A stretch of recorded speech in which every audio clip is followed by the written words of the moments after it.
నమస్తే, welcome to Bharati TV. నేను బాపయ్య.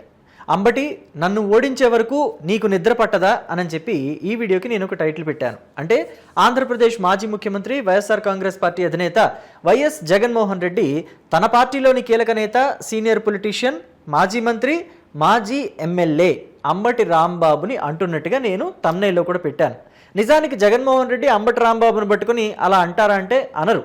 కానీ వైఎస్ఆర్ కాంగ్రెస్ పార్టీలోని కార్యకర్తలు, అలాగే శ్రేణులు, ఆ పార్టీ శ్రేణులు కావచ్చు, కొంతమంది నాయకులు కావచ్చు, మొత్తం అంతా ముక్తకంఠంతో జగన్ని మళ్ళీ ఓడించేదాకా ఈ అంబటికి నిద్ర పట్టేలాగా లేదు అని చెప్పేసి అంటున్నారట.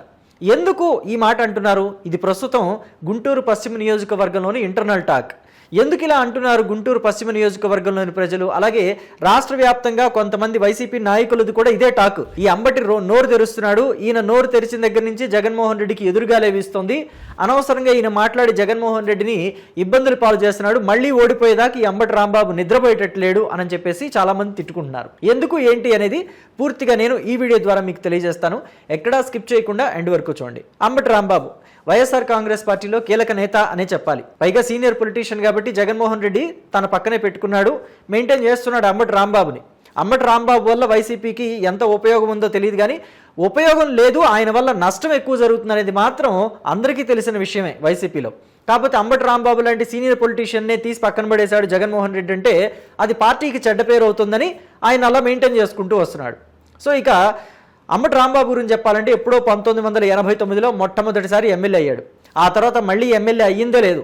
కొన్నిసార్లు కాంగ్రెస్ పార్టీ టికెట్ ఇచ్చినా ఈయన ఓడిపోయాడు, కొన్నిసార్లు ఏమో ఈయనకి ఇచ్చినా ఉపయోగం ఉండదు, కాంగ్రెస్ పార్టీని ఎమ్మెల్యే టికెట్ ఇవ్వకుండా అంబటి రాంబాబుని పక్కన పడేసింది. తీరా చూస్తే 2014, 2009 మధ్యలో, అంటే రాజశేఖర రెడ్డి చనిపోయిన తర్వాత జగన్మోహన్ రెడ్డి చెంత చేరాడు అంబటి రాంబాబు.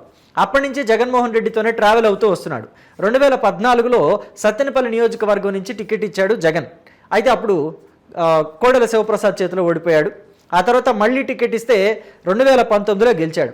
ఇక అది దరిమిల జగన్మోహన్ రెడ్డిని మెప్పించడానికి అంబటి రాంబాబు తన సాయశక్తులా కృషి చేస్తూనే ఉన్నాడు. ఎదుటి పార్టీ వాళ్ళని, ముఖ్యంగా చంద్రబాబు నాయుడిని, పవన్ కళ్యాణ్ని, లోకేష్ని తిట్టడమే పనిగా పెట్టుకున్నాడు. ఎందుకంటే వాళ్ళని తిడితే జగన్మోహన్ రెడ్డికి సంతోషం కాబట్టి వాళ్ళని తిడుతూ మంత్రి పదవి కూడా తెచ్చుకున్నాడు అంబటి రాంబాబు. మంత్రి పదవి వచ్చిన తర్వాత అసలు మరీ ఆయన ఆగడాలు ఎక్కువైపోయినాయి, ఆయన నోటికి హద్దు పొద్దు లేకుండా పోయింది. అయితే రోజా, కొడాలి నాని, వల్లభనేని వంశీ, పేర్ని నాని, జోగి రమేష్, కాకాణి గోవర్ధన్ రెడ్డి, లేకపోతే అనిల్ కుమార్ యాదవ్, ఇలాంటి వాళ్ళతో కంపేర్ చేస్తే కొంతవరకు బెటరే అంబటి రాంబాబు. ఏది 2024 ఎన్నికల వరకు. కానీ 2024 ఎన్నికలు అయిపోయిన తర్వాత ఆయన ఏం చేశాడు జగన్మోహన్ రెడ్డి? పార్టీ పూర్తిగా భ్రష్టు పెట్టిపోయింది, చతికలు పడిపోయింది, 11 సీట్లకు పరిమితం అయిపోయిన తర్వాత అంబటి రాంబాబుని తీసుకొచ్చి గుంటూరు వెస్ట్ నియోజకవర్గంలో ఇన్ఛార్జిగా పెట్టాడు. ఎప్పుడైతే ఆయన అక్కడ పెట్టాడో అంబటి రాంబాబు మరీ బరితెగించడం మొదలు పెట్టాడు. చంద్రబాబు నాయుడిని, వాళ్ళ తల్లిదండ్రులను కూడా బూతులు తిట్టి వైసీపీని భ్రష్టు పట్టించే ప్రయత్నం చేస్తూ వచ్చాడు. మొన్నటి వరకు రోజా అండుకో ఉన్నారనుకుంటే ఇప్పుడు అంబటి రాంబాబు వాళ్ళని తలదన్నే స్థాయికి వెళ్ళాడు ఈ బూతుల్లో. సో కాబట్టి ఇది వైసీపీకి నష్టం చేకూరుస్తుంది, జగన్ని మళ్ళీ ఓటమికి దగ్గర చేస్తుంది అనుకుంటూ ఉన్నారు. దానికన్నా ఇంకా ఒక పెద్ద స్థాయిలో జగన్ని ఓడించడానికి అంబటి రాంబాబు ప్లాన్ సెట్ చేసుకుంటున్నట్టుగా కనిపిస్తుంది. ప్లాన్ సెట్ చేసుకున్నట్టుగా ఎందుకు అంటున్నానంటే మరి జగన్మోహన్ రెడ్డి ఆయనకి సరైన ఇంపార్టెన్స్ ఇవ్వట్లేదని ఆయనకి ఏమైనా ఫీలింగ్ ఉందేమో. పైగా గుంటూరు పశ్చిమ నియోజకవర్గంలో లేళ్ల ఆపిరెడ్డి, మోదుగుల వేణుగోపాల్ రెడ్డి, అంటే జగన్మోహన్ రెడ్డి సొంత సామాజిక వర్గం వాళ్లే అంబటి రాంబాబుకి ఎర్త పెడుతున్నారు. ఆయనకి ఎక్కడా కూడా వీళ్ళు కలిసి రావట్లా. సో వాళ్ళని సెటరేట్ చేసి తనకు అనుకూలంగా మార్చలేదనే కక్ష అంబటి రాంబాబులో ఉందేమో. అందుకనే ఇంటర్నల్గా కుట్రలు పన్నుతున్నాడు జగన్కి వ్యతిరేకంగా అని చెప్పి వైసీపీలోనే టాక్ నడుస్తుంది. నిజానికి వాళ్ళు అనే మాటలో ఏమాత్రం అతిశయోక్తి లేదు అని నాకు కూడా అనిపిస్తుంది. ఎందుకని అంటే అంబటి రాంబాబు అమరావతికి వ్యతిరేకంగా అంతలా మాట్లాడాల్సిన అవసరం లేదు. Already seed axis road complete అయింది, స్టీల్ బ్రిడ్జ్ కంప్లీట్ అయింది, ఎమ్మెల్యే ఎమ్మెల్సీ క్వార్టర్స్ కంప్లీట్ అయ్యాయి.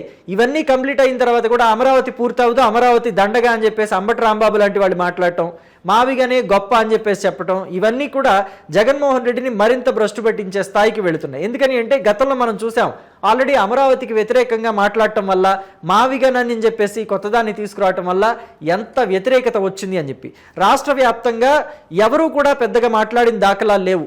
ఈ seed axis road, MLA MLC quarters open చేయటము, అలాగే స్టీల్ బ్రిడ్జ్ ఓపెన్ చేసి విజయవాడకి అమరావతికి కనెక్టివిటీని పెంచటము, ఇట్లా ఇటువైపు నుంచి చూస్తే గుంటూరు నుంచి అమరావతికి కనెక్టివిటీని పెంచటం, ఇవన్నీ చూసిన తర్వాత ఎవరు కూడా రాష్ట్ర వ్యాప్తంగా వైసీపీ నాయకులు ఎవరూ కూడా పెద్దగా రెస్పాండ్ అయింది లేదు. కేవలం అంబటి రాంబాబు తర్వాత స్థానంలో పేర్ని నాని, వీళ్ళిద్దరు తప్ప ఎవరు మాట్లాడలేదు. అమరావతికి, సీడ్ యాక్సెస్ రోడ్డుకి, అమరావతిలో జరుగుతున్న కన్స్ట్రక్షన్స్కి వ్యతిరేకంగా ఎవరు మాట్లాడాల.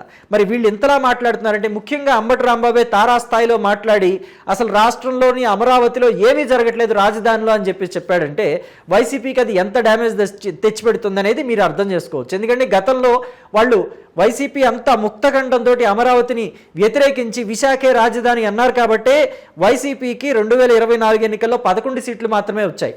మళ్ళీ ఇప్పుడు అంబటి రాంబాబు వచ్చి అమరావతికి మేము వ్యతిరేకం, అమరావతిలో ఏమీ జరగట్లేదు, అమరావతి ఎందుకు పనికిరాదు, అమరావతిలో కన్స్ట్రక్షన్స్ చేసి దండగా డబ్బులన్నీ వృధా చేస్తున్నారు, ఇలాంటి మాటలు మాట్లాడుతూ వెళితే వైసీపీకి మళ్ళీ 2029లో కూడా మళ్ళీ ప్రతిపక్ష హోదా కూడా దక్కని పరిస్థితులే మిగులుతాయి. ఆ పార్టీ ప్రతిపక్ష హోదాకి పనికి రాకుండా పోతుంది, పూర్తిగా అంబటి రాంబాబు వల్లే ఆ పార్టీ భ్రష్టు పట్టిపోతుంది అని సొంత పార్టీలోని కార్యకర్తలు, నాయకులే ఇప్పుడు గుసగుసలాడుకుంటున్నారు. సో అందుకని నేను టైటిల్ అలా పెట్టాను. మరి దీని గురించి మీ అభిప్రాయాన్ని కమెంట్ బాక్స్లో తెలియచేయండి.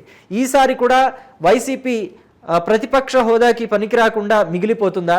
అంబటి రాంబాబు వ్యాఖ్యలు వైసీపీకి ప్లస్ అవుతాయా, లేదా ఆ పార్టీని పూర్తిగా డ్యామేజ్ చేసి పనికి రాకుండా పడేసి పక్కన పడేస్తాయని మీరు అనుకుంటున్నారా? మీ అభిప్రాయాన్ని కమెంట్ బాక్స్లో తెలియచేయండి. Thank you.